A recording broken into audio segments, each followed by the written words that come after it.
Génesis, ayer y hoy, aprendiendo del pasado.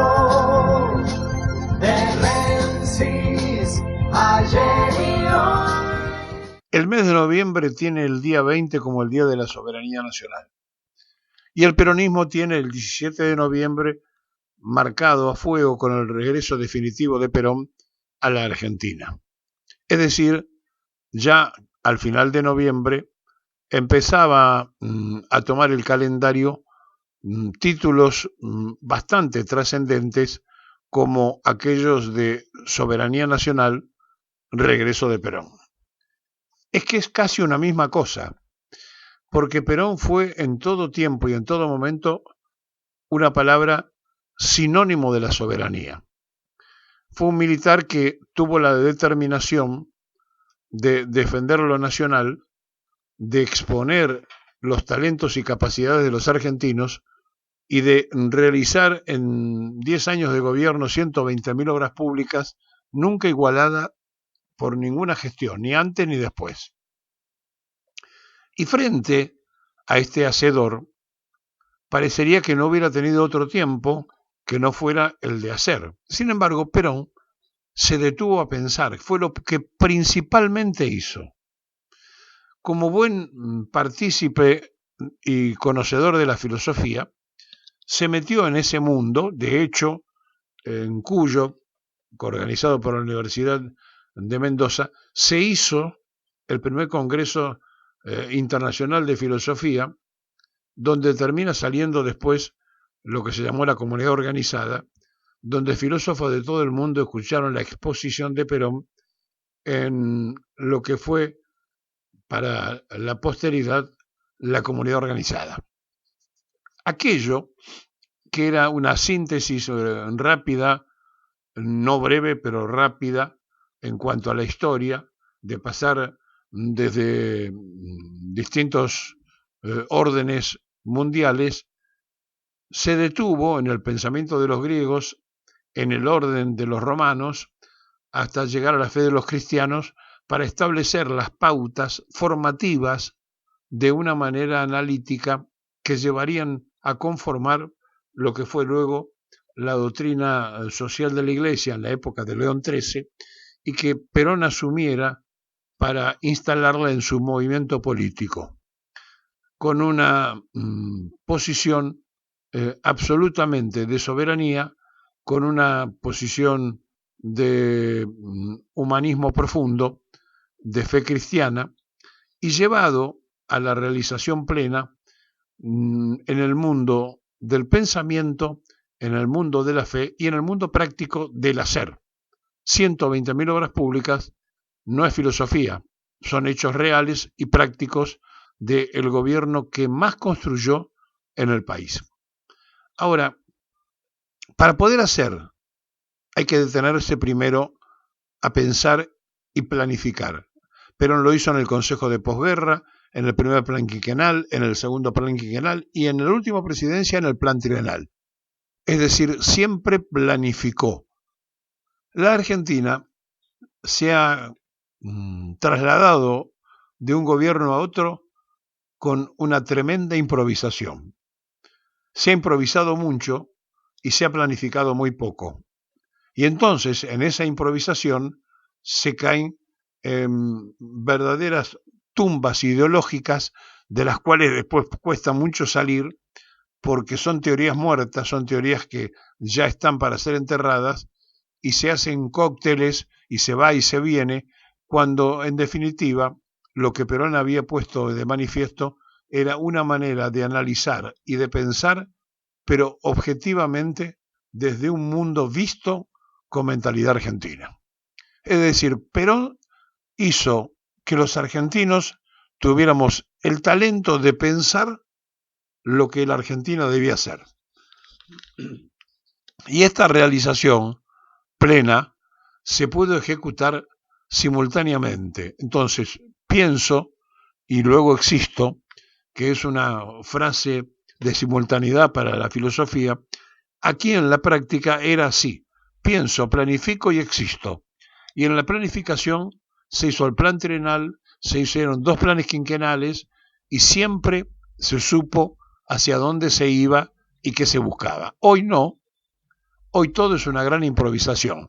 Por eso nosotros decimos que para enfrentar a este cachivache, el peronismo debería estar construyendo una idea política, proponer no solo la crítica, sino observar qué cosas habría que hacer para reemplazar este liberalismo que está comprimido y que tiene todavía mucho por hacer en la idea a fondo que quiere aplicar el cachivache para que el liberalismo argentino vaya a las profundidades del pensamiento.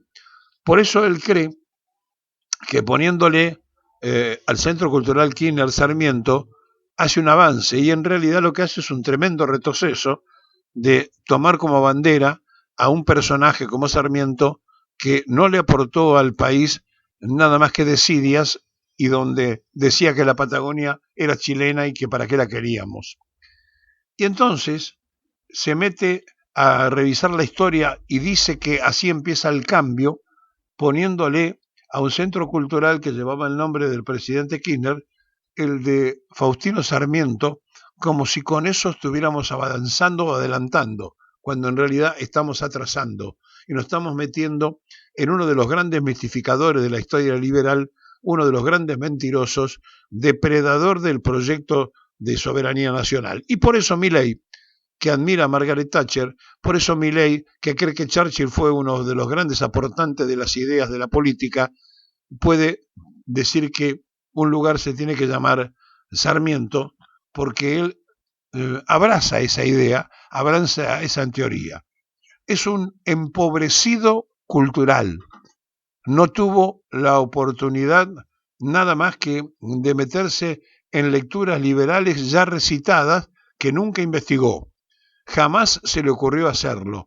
Lo aceptó como verdad revelada y falta simplemente ahora un homenaje a Mitre y que, si lo apuramos, lo va a hacer en cualquier momento. Por lo menos ya lo tiene de socio y de amigos en el grupo periodístico de los Mitre que trabajan abiertamente defendiendo el cachivache por televisión y a veces en el diario, no siempre, pero a veces en el diario. Bueno, lo real es que estamos ante un tiempo y un momento donde enfrente no hay nada. Y Perón no improvisó nunca. Perón planificó, repito, plan trienal, el último, 2 quinquenales antes, el Consejo de Posguerra antes de asumir, cuando era secretario, incluso y vicepresidente de la República. Secretario de Trabajo y vicepresidente de la República. Entonces, ¿por qué no tener a argentinos que se pongan a pensar y planificar para ver cómo se reemplaza este desastre de la dependencia y de la liquidación nacional que está haciendo este libertario anarquista, como él se autotituló, que la sociedad argentina votó mayoritariamente?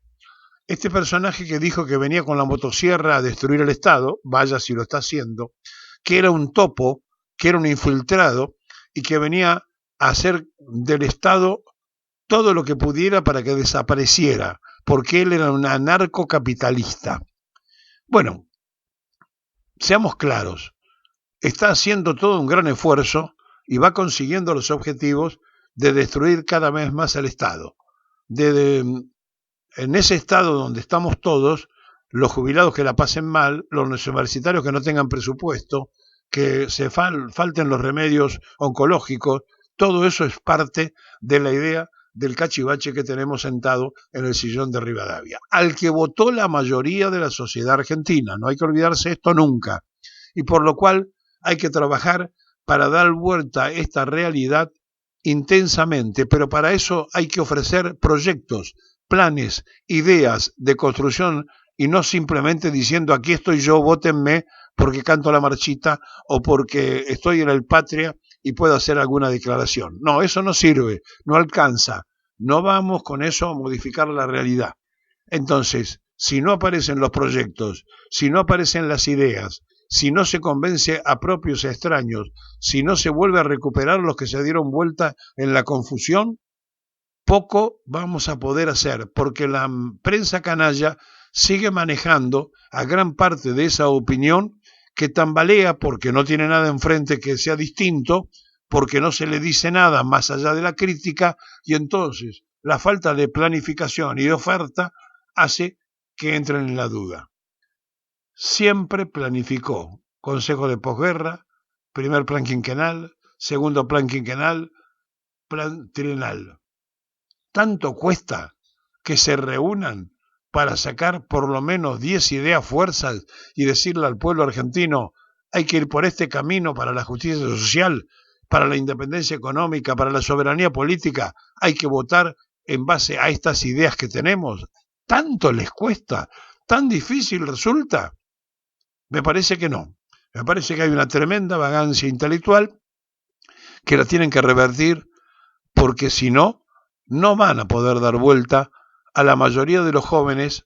Recuerden que tienen menos de 45 años, el 50% de los empadronados, que no se los va a convencer simplemente con recuerdos de gente de otra generación, porque ellos no lo vivieron, porque ellos no lo sufrieron, porque ellos no lo gozaron, y por lo tanto para ellos es un episodio anecdótico, porque no pertenece a su presente, sino a una historia que hay que contarle.